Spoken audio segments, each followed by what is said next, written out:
So while I often argue that YouTube is where many of the lasting artist careers are made today, there's no denying that Spotify is the place where most of the artists we all know and love and can't stop listening to have had many of their big breaks that have started their career. So it makes sense that musicians want to know how to take advantage of this opportunity. But there's so much garbage information you get from blogs, or for that matter, from some of the clowns who make these YouTube videos, who basically summarize those blogs like the shitty book reports they handed in high school. So I want to fix that. So in this video, I'm going to fix that and tell you as fast as possible how you do Spotify better than everyone else, including many of your favorite artists.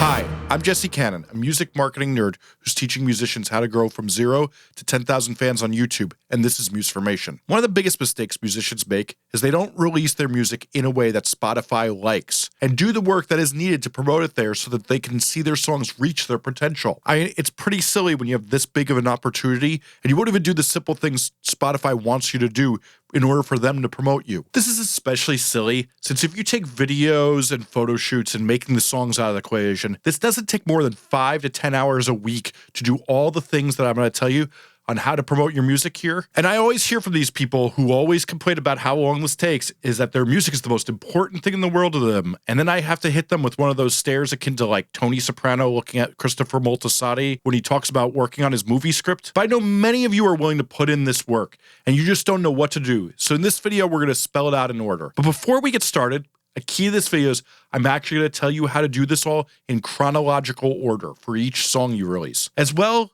the most annoying part of this is I'm going to refer to a lot of other videos I've made since this is a complex subject and I want you to know where you can go deeper if you want to learn more on any particular subject. Sorry, that's the way it's got to be until YouTube enables choose your own adventure style videos. And these videos will be in the playlist in chronological order linked at the end of this video or in the description below. So first, step 1 should start happening once you finish this video, which is we need you to get your house in good order. And your house is your Spotify artist profile, since we need to make sure you're a good citizen on Spotify. But you're probably thinking, why the hell am I talking like that? Since frankly, it sounds stupid as fuck. So startups love talking about their users being quote unquote good citizens, meaning that the users of their site are behaving the way they want. And what they want is musicians to do things that engage the users they show their music. Think of it this way. They bring people there. They want you to not fuck it up. This means they want you to take under 30 minutes to just clean up your profile and keep it regularly up to date using their Spotify for Artists portal. All they want you to do is put up a few current presentable pictures that are high res that look good. If you have 2 to 3, that's amazing, but put up more if you have them. Then update your bio with something compelling that would make people want to listen to more of your music, link your social media, enter your latest single or a playlist into the artist pick field, and to regularly update your user playlists, which we will get way more into in this video. But simply put in that bare minimum effort, since Spotify doesn't like to promote you unless you do that. The second step is to get your release strategy right. If you missed it a few weeks ago, I released a thorough video on the release strategy I use that appeals to Spotify and YouTube's algorithms in order to make your music spread as far as possible. What this entails is releasing your music often enough that you take advantage of your potential fans' attention span, which is no more than every 30 days, but making sure to put it out every 60 days is what I find to be the sweet spot. But again, watch this video since it's such a complex subject, but if you have a few songs that are ready for release, you could put one out every 6 to 8 weeks and you could really take advantage of the Spotify algorithm and how it helps promote you. The next step happens 30 days before you want your song to come out, which is to make sure you do everything right to submit it to an editorial playlist properly. This means submitting your single to your distributor 30 days in advance and writing a really good editorial playlist pitch.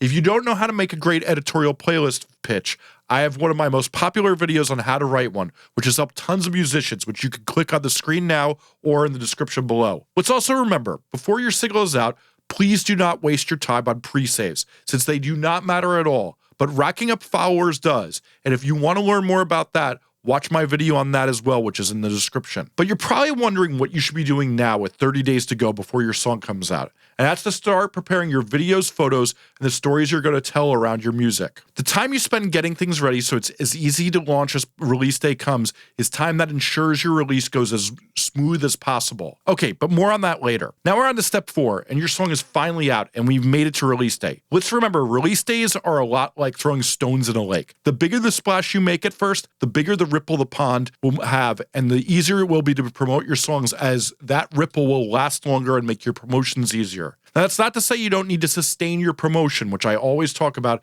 and would argue is way more important than your release day. But you want to make sure you're in front of your computer, responding to comments on YouTube and Instagram, and talking to people on social media and telling stories. Since the more people hear it while it's fresh, the more chance the algorithms push it and it gets seen by others and can spread. As well, if you're getting added to playlists, be sure to share them on your socials so that the playlisters are encouraged to keep adding you in the future. While not everyone has Spotify, most people do, and those who don't are used to looking up songs on other services, so I like to link it into Spotify since that's where you want to drive up your listens. I do these links with pre-save links, which since your song is now out, you link the song and allow people to follow you. As well, when linking videos, I like to use what I like to call nudge services like show.co, which allow you to have a follow button for your YouTube video for Spotify so you can rack up follows while people watch your music and lyric videos. These are great to link on social media, and if you want to learn more, watch the video linked in the description. Let's remember, these follows are important since for everyone you get, you end up on another Release Radar playlist, and they help set up your future singles for success. Always try to work in a nudge to follow you on Spotify while promoting your music and help pay off,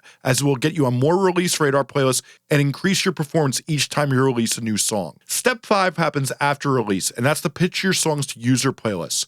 Since Spotify editorial playlists can only be pitched to pre-release, there's nothing you can do to pitch them again aside from releasing an alternate version, which I explain in a video linked below. But you can pitch user playlists. To find the user playlist, you could pitch the service Playlist Supply allows you to do this for $20. You can search similar artists and genres for playlists that may put you on them, and if you want to learn more, of course I have a video on this as well. Just make sure you don't pay anyone who asks for money to get on a playlist, as that is some con artist shit and they are a ripoff. As well, you can also employ services like Playlist Pitch, Submit Hub, and Spot a Match and Playlisters Club. These allow you to pay a fee to have playlist curators hear your music. But here's the thing, these services only work for some people well enough that it's worth the investment. Some people get added to great playlists for little money, others spend a lot of money and get nothing. It's all dependent on budget and what scale you find getting new listeners per dollar is worth to you. What I can tell you is this, if you're thinking about carpet bombing these and submitting to every playlist possible, it's never going to be worth the money and it's not going to go well for your wallet. These services tend to work best for people who submit to a few playlists who seem to be a perfect fit and then hope for the best. Step 6 is to make your own artist playlist and find small acts in your genre and add to them and then tag them on social media. I'm talking about is to make a playlist of, let's say, your local scene, people in your microgenre, or people who have written songs about the same things or whatever creative ideas you have. If you do this every 2 weeks and continually update playlists while using social media to tag the artists you add, you can get fans of similar artists to listen to your music and gain new fans every week. This is one of those techniques that takes a good amount of research to find good artists who are the right size and some hustle on tagging them on social media, but is the best trick I know for finding the right type of fans and can really help set you up for big things in the future. And if you want to learn more about this, you should definitely watch my video on this technique, as I'm getting messages from musicians every single day on how this is helping them grow their fan base. Step 7 is to make sure to tell stories for the duration of your singles.